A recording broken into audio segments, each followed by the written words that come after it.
Uh, Ja, obviously it's your first game back, and you started out on the road.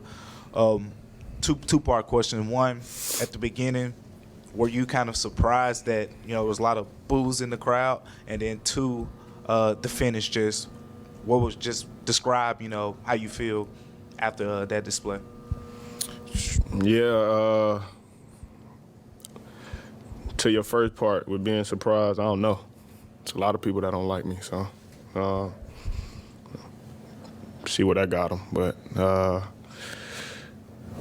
it was just, I feel like the surprising part was, I got called in the starting lineup. It was loud cheers, and then when the game started, it went to boos. I don't know the reason. I don't know, what I did to the Pelicans or they fans, but hey, they got to root for their team, so it's all good. And what was the second question again?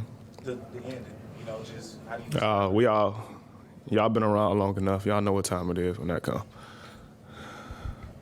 Ja, how do you describe the emotions of just the entire day? First game in 8 months, you guys get down big, and then you kind of will them back in the second half and hit the game winner. I mean, I imagine it's got to be as much of a roller coaster as it gets. Emotionally, it wasn't, too hard for me. Obviously, I've been prepping for this for, almost 8 months. It's been 8 months since I, played a game. I'm confident, in the work I was putting in and, trying to be in the best shape possible to go out there and, be able to, be out there for the guys. As far as the, going down early, I kind of expected it not to be down, not 20, whatever, but I kind of expected to be like some, jitters, guys not knowing what to do. Obviously, I haven't been out there for 25 games. They had a, style of play they had to, adapt to, without me on the floor. And, me coming in, obviously, I don't want to, change nothing up. But I also have to be Ja. And I felt like, in that first half, I was just kind of, trying to figure out, the game. And then, second half, I pretty much in the locker room just told the team, stay together, that we can make a run. And, normally when, that happens, when you have a big lead, it's hard to keep it in the NBA. It's a game of runs, especially, with us being on the road. That's the extra chip, we have to play with. We got to bring a lot of toughness and energy. And pretty much said we was good. And, it showed, later in the game. Once we got going, got some stops, our offense started clicking, and we was able to come out with a win. And Ja, welcome back. But in your dream of dreams, could you have come up with this story in terms of your game today, like the start to finish and the comeback and the win? And also, your dad was pretty emotional after the game. Can you share what you guys talked about after the game and what his presence so close to the bench meant to you? Feel like it was the perfect, ending, perfect day, being able to come back and play, and also deliver, a game winner for us to win the game. Over this little time, I've been, putting a lot of trust in God, even more, getting closer with God, and I know He has a plan for me, and I feel like, it's already written. So, I'm just, letting Him lead me. And as far as my dad, obviously it's a lot of emotions throughout the whole family. We all was pretty much excited. It was like, yeah, Ja's back, but kind of, sad in a sense. So having him, back courtside, being able to, not only root for me, but, for this team, it was big time. Ja, how much does it obviously it's your first game back, but does it feel like a reset for the entire team now that you guys can have everybody pretty much settled? You got more reinforcements coming. What is it going to feel like this next stretch? I wouldn't necessarily, it feels like a reset, but, I do feel like, with me being back and, this coming week, we should have, some more guys, coming back.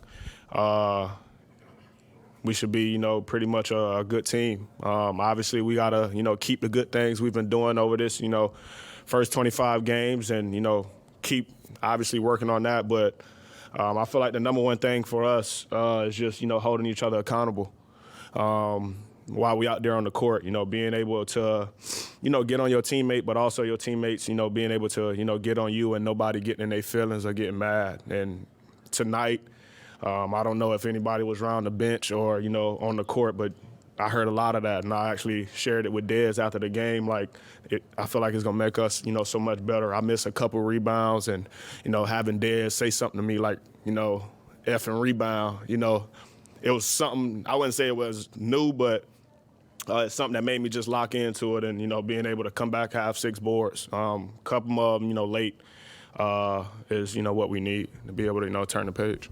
Hey, Ja. Jared Reed, Propels Talking New Orleans.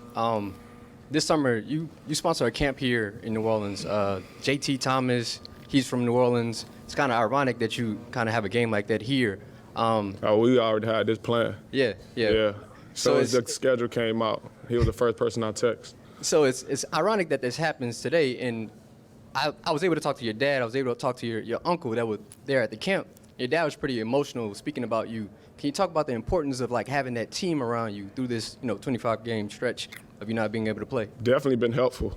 They showed me a lot of support. I felt like it was needed, not only during this process for me, but for them as well to obviously learn from me.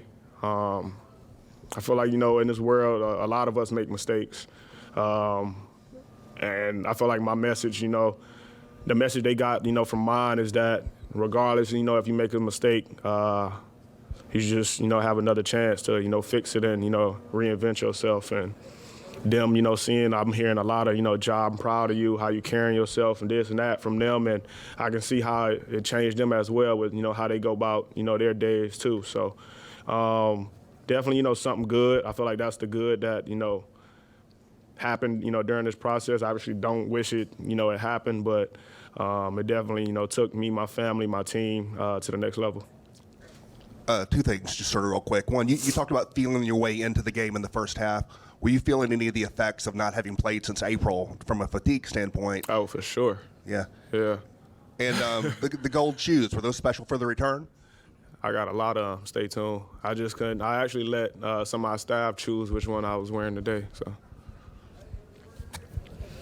Kind of following up, just what was the fatigue factor like for you today? And then when you kind of get into that fourth quarter mode, not just the game winner, but like that last 2 minutes, do you even feel any of that down the stretch? For sure. I had a conversation with Dez, like asking him, like what he want to run, late in those situations. I think I made like 2 layups back-to-back before the game winner. And, when I was going to take off and come down, I felt like my calves was about to start cramping. That timeout we had to draw the last play up, I actually had a massage gun, my calves. And I told Dez, asking him, do we want to, get an easy bucket? Jaren pretty much, had a, smaller defender on him. Should we just, go in the post, with the time? So, so at that point, it's just, I pretty much just had to, lock in and go deliver. And I did, so that's good.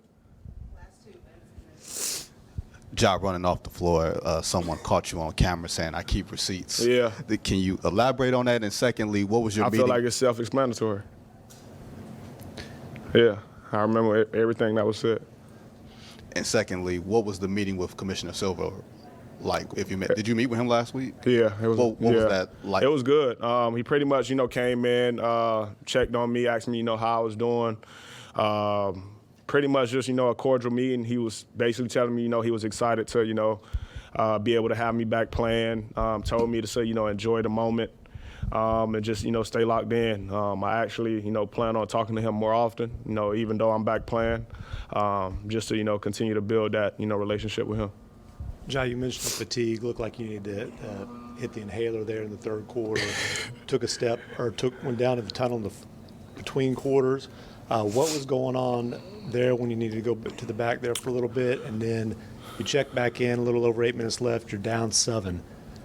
What's going through your mind at that point? Definitely with some fatigue, trying to, find a way to get some extra wind to calm down. It was, and like I said, first game back, but, obviously I've been, working hard, but it's nothing like, NBA basketball. So that's pretty much, just doing the inhaler to try to, get more oxygen in the body to be able to go out there and deliver. And when I got back in, with that 8-minute mark, they pretty much told me, yeah, you're not coming out. So I just had to lock in and, just push through pretty much my life, just continuing to push, no matter what. I was talking to Jaren yesterday, and he was talking about how he got to stay aggressive, even with you coming back. He know I'm gonna tell him to.